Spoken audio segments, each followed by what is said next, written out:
The rumble of the diesel engine was the first thing I heard that morning, breaking the calm like a slap to the face.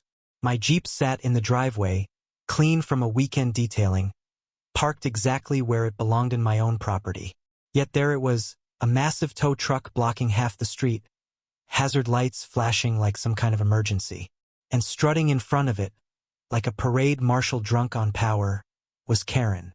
The woman was the self-appointed queen of what she called the HOA, though in reality our neighborhood had no formal association. She'd printed letterhead, formed a compliance committee of exactly Wonderselfan terrorized anyone who didn't follow her imaginary rules. She didn't bother with a good morning. Instead, she jabbed a meaty finger at my Jeep. "It's been sitting here for over 48 hours without moving," she declared, her voice loud enough for the nearby mailman to pause mid-route. "That's a violation. I called it in. They're here to take it." I blinked at her, still in my coffee-sipping haze. "Violation of what?" I asked. She held up a sheet of paper that looked like it had been whipped up in Microsoft Word 10 minutes earlier, complete with clip art of a gavel in the corner. "Neighborhood Covenant Rule 14: No idle vehicles for more than 2 days," she read, like she was reciting scripture. My pulse picked up, not because I was worried about losing the Jeep, but because I could already feel the righteous fire building in my chest. I had bought this place precisely because it was outside any HOA boundaries. I confirmed it twice with the county, and Karen knew that, but she wasn't here for justice, she was here for control. The tow truck driver stepped out then, a big guy with sunglasses and a goatee. He glanced from Karen to me and back again, looking more bored than anything else. "Which one's the owner?" he asked. Karen jumped in before I could answer. "Doesn't matter, paperwork's done. It's a violation." That's when my simmering irritation turned into a grin. I pulled my phone from my pocket and dialed a number I knew by heart. "Morning, cuz," I said when the line picked up. "You send someone to haul my Jeep?" There was a pause on the other end, then a low chuckle. "Wait a second, you live on Oakview, right?" I confirmed, glancing at Karen, who was starting to frown. "Yeah, I've got one of my trucks here. Driver says some lady flagged it as an HOA job." I lowered my voice, but not so much that Karen couldn't hear. "Thing is, we don't have an HOA." That's when my cousin laughed outright. "Hang tight. I'm sending him new instructions." I hung up and slipped the phone back in my pocket, savoring the moment like a slow sip of bourbon. Karen crossed her arms, tapping her foot. "Well, he's going to tow it, right?" she demanded. The driver's phone buzzed, and he read whatever message just came through. Then, without a word, he turned and started lowering the truck's ramp, not to load my Jeep, but to park the tow truck itself right across Karen's driveway. Her voice shot up an octave. "What are you doing? You can't block me in." The driver, bless his soul, just said, "New orders from the boss." I leaned casually against the Jeep, letting her stew in the confusion. "Karen," I said, "I think you'll want to be careful about making false reports. Turns out the guy who owns this towing company is my cousin. He's not thrilled about being used for your fake HOA games." Neighbors had started to wander over, drawn by the sight of the idling truck and Karen's escalating pitch. Mrs. Alvarez from across the street whispered, "She tried to tow my son's car last month. Said it was unregistered." A man in jogging gear added, "She threatened me over my basketball hoop. Said she'd fine me $200. It was like someone had opened a floodgate. In under 5 minutes, there was a small crowd swapping stories, all of them about Karen's bogus rules and harassment. She tried to talk over them, waving her fake paperwork in the air, but every word she spoke seemed to make things worse. The driver leaned against his truck, enjoying the free entertainment, while I pulled out my own folder, one I'd been keeping for months. Inside were screenshots of her fake notices, photos of her trespassing to inspect yards, and a copy of the county property map showing, in bright red, the exact boundary that proved our street was not under any HOA authority.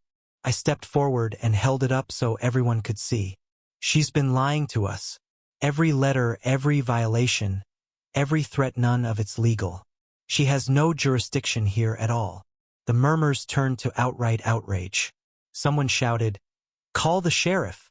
Karen's face was flushed a deep crimson, sweat beading at her temples.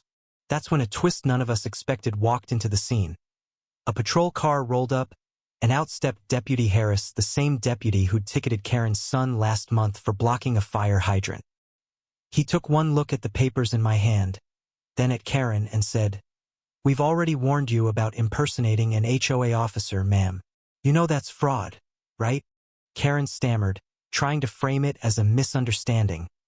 But Harris shook his head. "Ma'am, I've got 3 separate complaints here from your neighbors about harassment. You can either knock it off or we can take this downtown." I didn't even need to say another word. The combination of public exposure, my cousin's very strategic truck placement, and the deputy's presence had turned the tide completely. But deep down, I knew I wasn't done with her yet. This wasn't just about a Jeep, it was about making sure she could never pull this stunt on anyone again. Karen's mouth opened and closed like she was trying to reel back everything she'd just done. But the crowd had already turned on her. It wasn't just whispers, no, it was full-on public venting. Mrs. Alvarez's teenage son shouted from across the street, "Hey, remember when you said my skateboard ramp was a fire hazard?" A man with paint-stained hands chimed in. "She called the county on my shed." Inspector laughed in her face.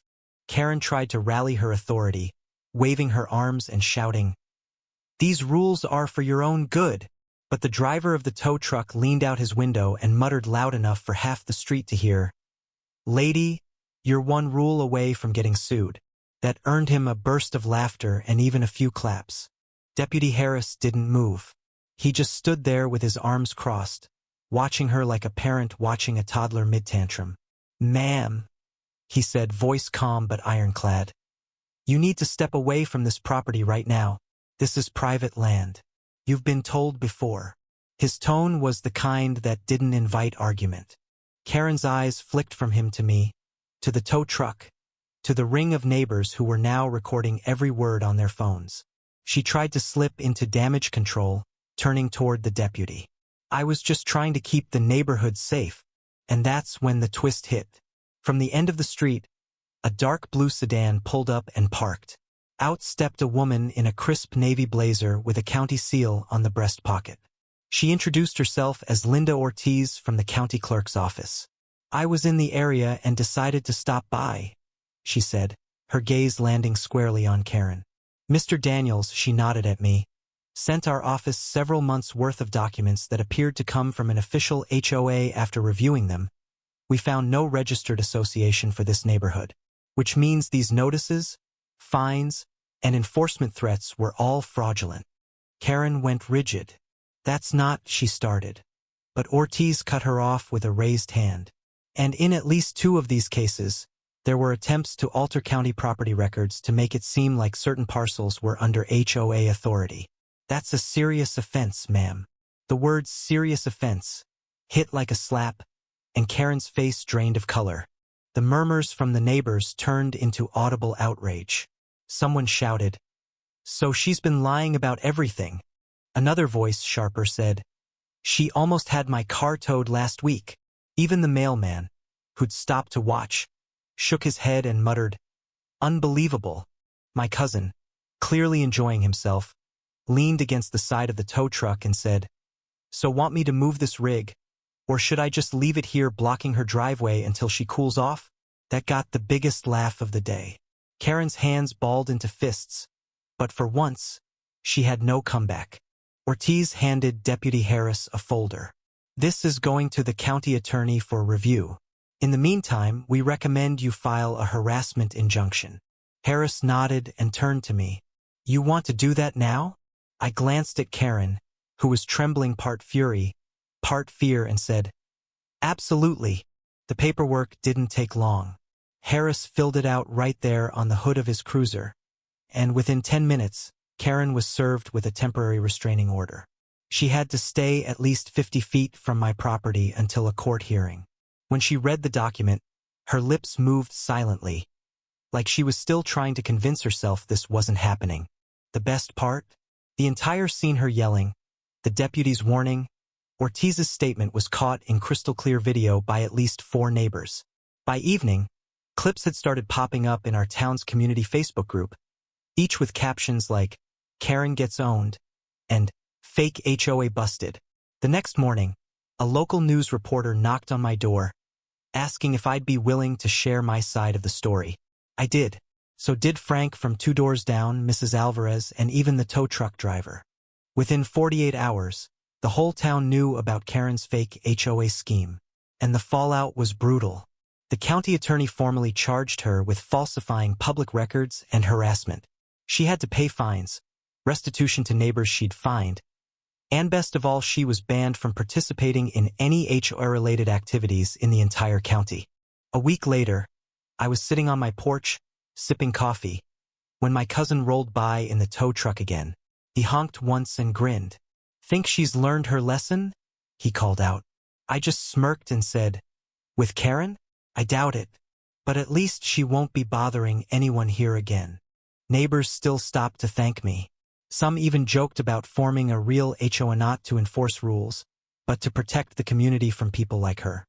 And every time I look at my Jeep sitting peacefully in the driveway, I remember the look on her face when she realized she'd lost. So tell me, would you have gone as far as I did to shut her down?